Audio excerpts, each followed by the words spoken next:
마가복음 14장 계속해서 묵상하겠습니다. 마가복음 14장 10절입니다. 10절에서 26절까지, 10절에서 26절까지. 지금 주님이 이제 잡히시고 십자가에 못 박히시는 그 날을 지금 준비하고 계십니다. 자, 그래서 일단은 유다에게 가룟 유다, 안타까운 인물입니다. 역사 속에서 가장 안타까운 인물 중에 한 사람인데, 12 중에 하나인 가룟 유다가 예수를 넘겨주려고 대제사장들에게 감해. 네, 이 사건에 대해서 다른 복음서에는 가룟 유다에게 마귀가 들어갔다, 사탄이 들어가서 이런 생각을 심어주었다라는 방식으로 설명을 하고 있습니다. 어쨌든 가룟 유다가 예수님을 배반하면서 예수를 넘겨주려고 대제사장들에게 갔습니다. 자, 그들이 듣고 기뻐하여 돈을 주기로 약속하니 유다가 예수를 어떻게 넘겨줄까 하고 그 기회를 찾더라. 안타까운 일이죠. 네, 가룟 유다. 결국에는 그가 이렇게 예수님을 팔아 넘겨놓고는 끝내 극단적인 선택을 하게 됩니다. 자, 그런데 이 가룟 유다가 예수님을 팔아 넘긴 것은, 오늘 질문을 한번 던지면요, 하나님의 뜻대로 된 것입니까?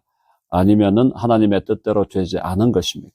네, 하나님의 뜻대로 된 거죠. 우리 교회 교우들은 이 사실에 대해서 분명한 답을 가지고 있습니다만은, 많은 사람들이 가룟 유다가 예수를 팔아 넘긴 것은 하나님은 별로 원하지 않았는데 가룟 유다가 그냥 설치면서 그렇게 됐다, 이렇게 생각하는 분들이 더러더러 있어요. 그게 아니죠. 하나님의 계획대로 된 것입니다. 그렇다고 해서 가룟 유다의 책임이 없어지는 건 아닙니다. 책임은 자기에게 있는 거예요.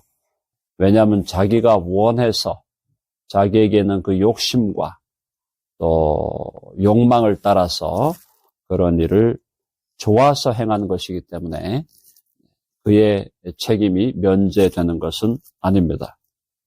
자, 어쨌든 가룟 유다는 예수님을 팔기로 작정을 했습니다. 자, 무교절의 첫날입니다.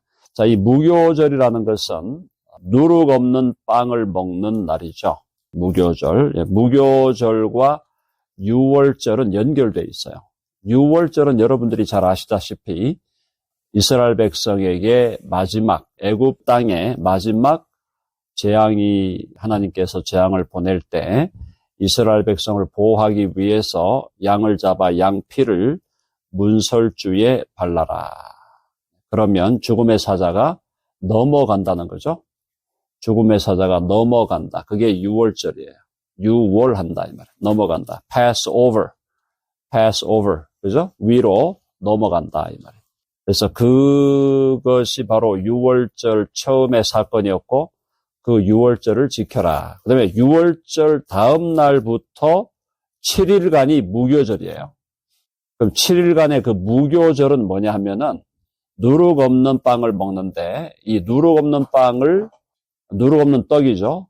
빵이 빵과 떡 같은 말입니다. 이 빵을 이제 먹는데, 이거는 왜 무교절이 중요한가 하면은, 처음에 출애굽 사건 때 급하게 나와야 돼요. 그죠? 6월절이 끝나고 6월절에 사건이 있고 급하게 애굽을 떠나야 되기 때문에 아주 신속하게 나오는 그런 상황에서 누룩 없는 빵을 먹게 되었다는 것이고요. 그 다음에 이제 이것이 신학적인 의미로는 어떻게 되냐면, 6월절은 우리가 구원받는 거, 죄사함 받는 거.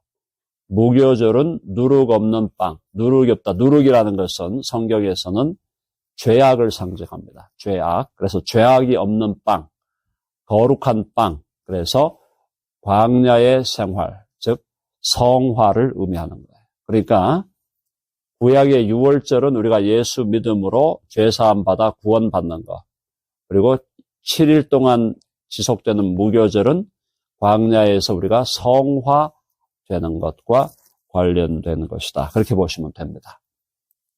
그래서 칭의와 성화죠.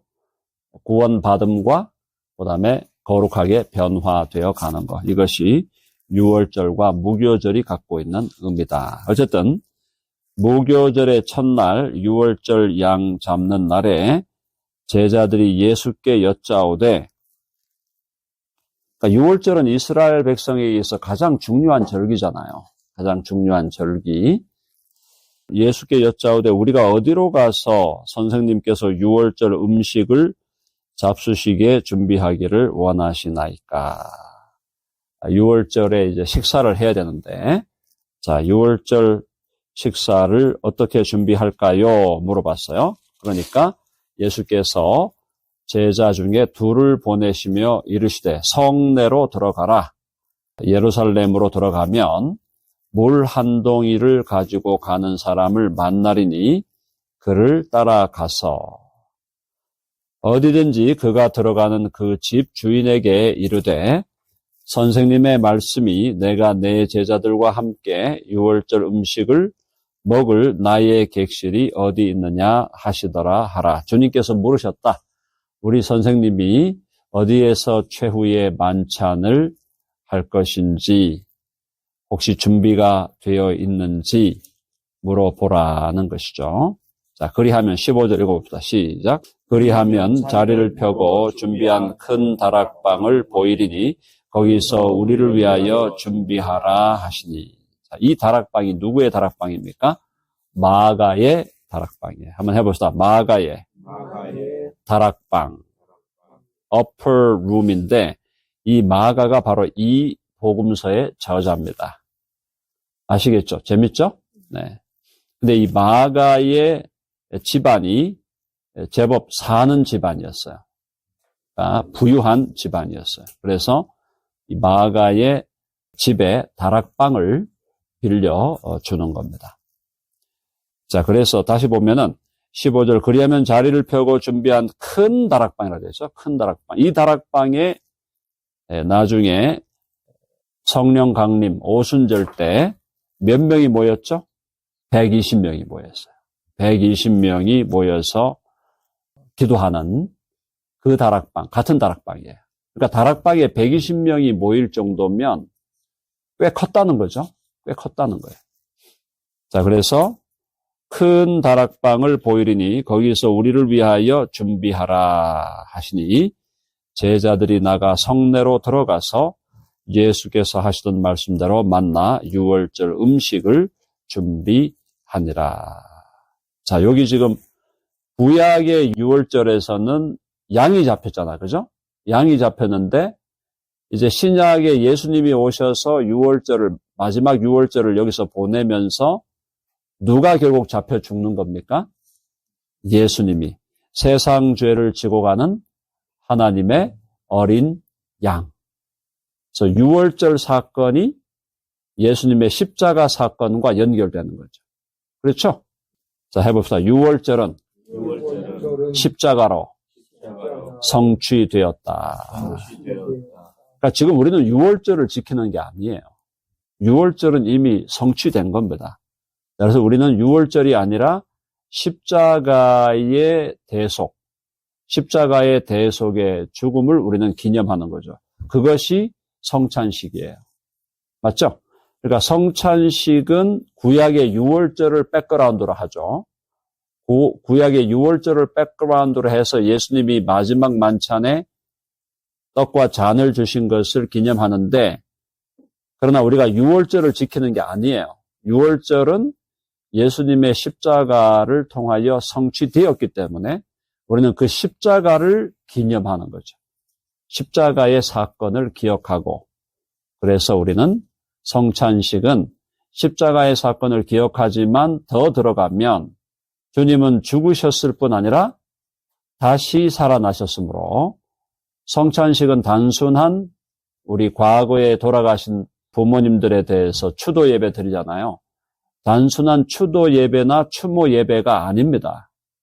성찬식은 과거의 십자가 사건을 우리가 기념할 뿐 아니라 죽으셨으나 부활하신 예수 그리스도를 만나는 현장이고, 더 나아가서는 다시 오실 주님을 기다리는 현장이에요.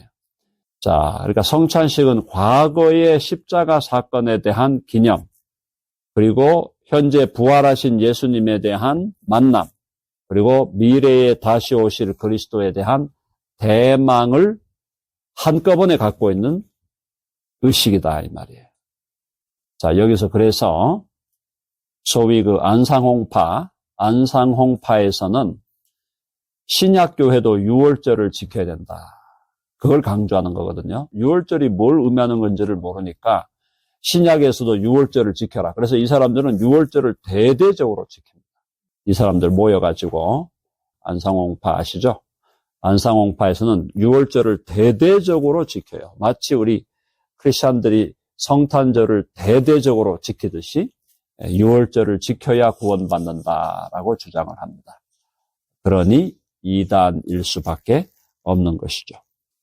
자, 그래서 계속 이어집니다. 자, 17절. 저물매 그 12를 데리시고 가서 다락방으로 갔어요. 다 앉아 먹을 때에 예수께서 이르시되 내가 진실로 너희에게 이르노니 너희 중에 한 사람 곧 나와 함께 먹는 자가 나를 팔리라. 이게 누구에 대한 얘기죠? 유다에 대한 얘기죠. 팔리라 하신데, 자, 19절 다 같이요. 시작. 그들이 근심하며 하나씩 나는 아니지요 하고 말하기 시작하니 20절까지 그들에게 이르시되 12 중에 하나 곧 나와 함께 그릇에 손을 넣는 자니라. 그렇죠? 자, 그래서 12명이 근심하며 11명이 물은 거죠. 그들이 근심하며 하나씩 나는 아니지요. 내니까 다 물어보는데 하고 말하기 시작하니 주님이 그들에게 이르시되 12 중에 하나 곧 나와 함께 그릇에 손을 넣는 자니라. 그게 가룟 유다였다. 자, 그래서 21절 다 같이 시작. 인자는 자기에 대하여 기록된 대로 가거니와 인자를 파는 그 사람에게는 화가 있으리로다. 그 사람은 차라리 나지 아니하였더라면 자기에게 좋을 뻔하였느니라 하시니라. 네, 결국은 예수님은 자기에 대하여 기록된 대로 가거니와 구약에 기록된 대로 주님은 오셔서 사시고 고난받으시고 죽으시고 부활하시지만은 인자를 파는 그 사람 가룟 유다에게는 화가 있으리로다. 그 사람은 차라리 나지 아니하였더라면 자기에게 좋을 뻔하였느니라 하시니라. 가룟 유다에 대한 안타까운 마음을 주님께서 표현하고 계신다라는 거죠. 자, 이제 마지막 만찬으로 들어갑니다. 마지막 만찬 22절. 그들이 먹을 때에 예수께서 떡을 가지사 축복하시고 떼어 제자들에게 주시며 이르시되 받으라 이것은 내 몸이니라 하시고 떡을 떼었다는 거죠. 떡을 떼었다. 떡을 찢었다 이 말이에요. 떡을 찢었다. 떡을 찢으심은 뭐를 상징하는 거죠? 예수님의 몸이 찢어지는 걸 상징하는 겁니다. 채찍을 맞으시고 채찍을 맞음으로 온몸이 다 상하였죠. 그리고 십자가에 못 박힘으로 손과 발에 못이 박히고 머리에 가시면류관 그리고 나중에는 또 허리에 창자국 그렇게 해서 온몸이 찢어지신 것을 떡을 찢음으로 상징화하는 것이죠. 떡을 가지사 축복하시고 떼어 제자들에게 주시며 이르시되 받으라 이것은 내 몸이니라 하시고 23절 다 같이 23, 24 다 같이요. 시작. 또 잔을 가지사 감사하기도 하시고 그들에게 주시니 다 이를 마시매 이르시되 이것은 많은 사람을 위하여 흘리는 나의 피 곧 언약의 피니라. 네, 잔을 가지사 감사기도를 하시고 그들에게 주시니 다 이를 마셨다. 이게 성찬식입니다. 그죠? 성찬식의 시작이죠? 그러면서 이르시되 이것은 많은 사람을 위하여 흘리는 나의 피. 많은 사람을 위하여, 많은 사람의 죄사함을 위하여 흘리는 나의 피. 자, 처음 6월절에서는 양의 피를 잡았어요. 양의 피로 죽음을 이기고 죽음의 사자가 넘어갔는데, 이제 마지막 6월절이죠. 이것은 마지막 6월절에서는 예수님이 자기의 피로 영적인 6월절을 주님께서 이루실 것이다. 자, 많은 사람을 위하여 그들의 죄사함을 위하여 흘리는 나의 피, 곧 언약의 피니라. 그래서 이 언약은 뭐죠? 새 언약이에요. 새 언약. 자, 그러니까 옛 언약은 6월절의 컨텍스트. 6월절의 컨텍스트에서 애굽을 빠져나왔죠? 애굽을 빠져나와가지고 시내산에 가서 모세 언약, 옛 언약이 맺어집니다. 새 언약은 그걸 다 사실은 다 통합하는 거죠. 그러니까 6월절을 통합하고 홍해를 건너는 것까지 포함해서 광야의 시내산까지 왔는 모든 것을 다 포함하고 또 옛 언약에서 이스라엘 백성이 하나님께 율법을 받을 때 시내산에서 하나님과 함께 더불어 먹었다 그랬어요. 바로 그때 시내산에서 함께 먹었던 것까지를 다 포함하는 그 전체를 포함하여 예수님이 새 언약을 맺으신다. 그래서 모세가 맺었던 옛 언약은 새 언약에 대한 그림자죠. 그러면 옛 언약은 짐승피로 죄사함을 얻는 것이었지만 새 언약은 예수 그리스도의 독생자의 피로 죄사함을 받아 구원을 얻는. 자, 그래서 한번 해봅시다. 새 언약은 옛 언약의 성취다. 그렇죠. 여러분 그림 그려지시죠? 자, 6월절을 통과합니다. 6월절을 통과해서 죽음의 사자가 넘어갑니다. 그리고 이제 아주 급하게 짐을 싸가지고 나옵니다. 나와서 이제 이스라엘 백성이 며칠을 가니까 결국 뭐가 나와서 홍해를 건너요. 홍해를 건너서 또 며칠 가니까 시내산에서 모세가 옛 언약을 하나님과 옛 언약을 맺으면서 돌판을 받고 율법의 돌판을 받고 거기서 또 만찬을 하거든요. 그러니까 6월절부터 해서 시내산까지의 그 전체의 이스라엘의 역사의 그림을 이 마지막 최후의 만찬으로 그려주고 있는 거예요. 물론 이제 최후의 만찬을 드신 다음에 그 다음날 십자가에 못 박히시는 거니까 최후의 만찬, 또 십자가의 죽으심, 그리고 부활하심까지 구약의 그 전체 그림과 신약의 전체 그림이 함께 맞아 들어간다는 걸 우리가 기억해야 되겠습니다. 자, 25절 다 같이 시작.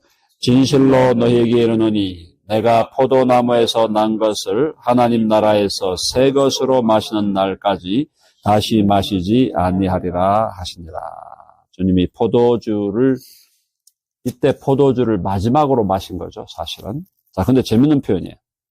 내가 포도나무에서 난 것을 하나님 나라에서 새 것으로 마시는 날까지 다시 마시지 아니하리라. 이때 말하는 이 하나님의 나라가 뭐냐? 여기서 논쟁이 있는 거예요. 자, 우리처럼 역사적 전천년주의를 받아들이는 입장에서 여기서 말하는 하나님의 나라는 천년왕국이에요. 그런데 천년왕국이 없다고 하는 분들은 새하늘과 새 땅이라는 거야. 그러면 새하늘과 새 땅에서도 포도주를 마신다? 뭐 새하늘과 새 땅 가서 포도주 마신다고 해도 뭐 저는 별 문제 없어요. Why not? 자, 근데 여기서 좀 보세요. 포도나무에서 난 것을 포도주거든요. 그러니까 이 포도주를 새 것으로 마시는 그날이 언제냐는 거죠.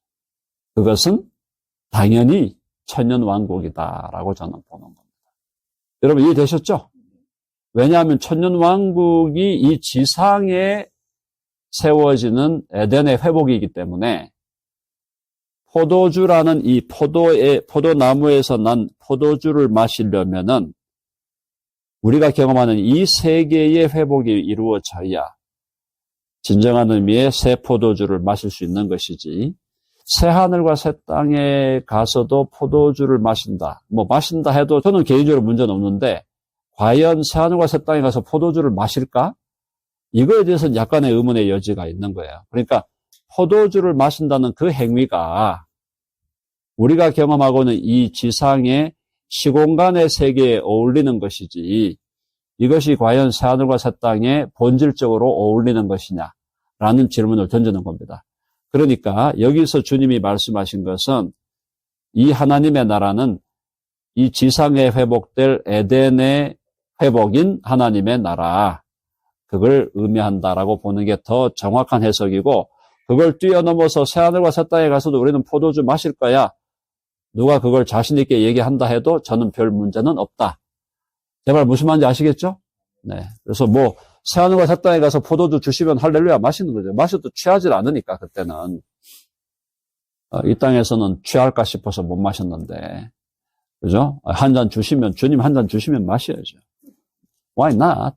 근데 여기서 지금 말하는 이 하나님의 나라는 천년 왕국으로 보는 것이 자연스럽다. 제 말씀이 이해되십니까? 네. 그래서 내가 포도나무에서 난 것을 하나님 나라에서 새 것으로 마시는 날까지 다시 마시지 아니하리라. 우리 주님의 마지막, 우리 26절로 끝냅시다. 26절 다 같이요. 이에 그들이 찬미하고 감람산으로 가니라. 찬미했어요. 찬미. 최후의 만찬이 새 언약을 맺는 그런 놀라운 사건이다 보니까 지금 예수님이 잡혀가셔서 이제 죽을 건데, 그것은 어떻게 미래에 그 사건이 일어난다 할지라도 우리가 주님의 피로 맺은 새 언약, 그 새 언약의 기쁨, 새 언약에 대한 감사, 그것이 우리 주님과 또 이 이스라엘 이 12제자들, 가룟 유다를 제외한 그들의 마음에 충만했으므로 이에 그들이 찬미하고 감람산으로 가니라. 그러니까 이제 우리가 그런 질문을 할 수 있잖아요. 예수님과 제자들이 모여서 함께 찬양을 했을까? 우리처럼 했을까 안 했을까요? 했다고 봐야죠. 했다고. 그래서 그때 찬양은 주로 어떤 찬양을 했을까요? 시편 찬양을 한 거죠. 시편을 가지고 그 이스라엘의 전통적인 운율에 맞춰서 시편 찬양을 했다고 봐야 됩니다. 예수님과 함께 최후의 만찬을 드시고 또 찬미하고 찬양하고 또 말씀을 듣고, 그래서 이것이 초대교회의 예배의 순서가 된 거죠. 하나님의 말씀을 함께 공동체 성경 읽기로 듣고 또 함께 또 찬미하고 또 함께 성찬에 참여하는 것으로 초대교회 예배는 그것으로 예배 형식이 정해졌다. 설교도 있었어요. 그러니까 공동체 성경 읽기를 하고 나서 그것에 대해서 교회 지도자가 적절한 교훈과 설교를 했습니다. 그러니까 공동체 성경 읽기, 설교, 찬양, 또 성찬식, 이 모든 것들이 다 연합되어서 초대교회 예배를 구성했다. 이렇게 보시면 되겠습니다. 그래서 이것이 나중에 사도행전에 사도들이 모여서 함께 떡을 떼고 함께 찬양하고 함께 기도하고 또 함께 말씀을 듣고 그 말씀에 대해서 또 가르침으로 설교하는 이런 것들이 다 예배 순서를 구성했다고 보시면 되겠어요. 네. 자, 오늘 이 본문을 통해서 우리는 다시 한번 기억할 것은 예수님의 새 언약으로 말미암아 저와 여러분의 죄가 영단번에 완전히 해결되었음을 믿습니다. 이미 목욕했어요. 그래서 이제 우리는 발만 씻으면 된다. 근데 발을 매일 씻는 게 좋습니까? 일주일에 한 번씩 씻는 게 좋습니까? 매일 씻는 게 좋죠. 그래서 주님 앞에 우리가 매일매일 발 씻는 일을 해야 돼요. 주님 앞에. 그건 뭐예요? 내 삶을 돌아보고 주님 앞에 허물 지은 것 있으면 허물을 고백하고 또 주의 용서를 구하고, 그래서 다시 한번 결단하고 다시 새롭게 시작하겠습니다. 회개하고 나서 우리의 결단은 다시 시작하는 거예요. 자, 한번 해보세요. 다시 시작하자. 그렇잖아요. 우리가 하루를 마무리할 때 발을 씻고 하루를 마무리하고 그 다음에 휴식한 다음에는 그 다음날 다시 또 시작하는 거죠. 그렇죠? 그러니까 발을 씻고 나서 또 시작하고 또 발을 씻고 또 시작하고. 근데 발 씻음이 반복되면서 어떤 변화가 일어날까요? 점점 우리의 삶이 과거의 죄스러운 삶에서 점점 더 거룩하고 의롭고 지혜로운 삶으로 변화되어 간다. 근데 매일 발을 씻으면 그게 얼마나 좋은 효과가 있는데 발 씻는 거를 한 일주일 밀어놓고 한 달을 밀어놓고 한 1년을 밀어놨다. 어떻게 되겠어요? 거의 뭐 홈레스 되는 거죠. 홈레스. 그러니까 우리가 영적인 홈레스가 되는 거예요. 발을 안 씻으면. 그래서 날마다 주님과 우리가 기도할 때, 오늘도 우리가 새벽에 기도할 때도 주님께서 나의 죄를 영단번에 다 씻어주신 거 너무너무 감사합니다. 그러나 하루를 살면서 또 때가 끼고 또 더러움이 묻히는데 주님께서 이 발 씻는 저의 죄사함, 이 죄를 또 사하여 주시고 다시 시작하겠습니다.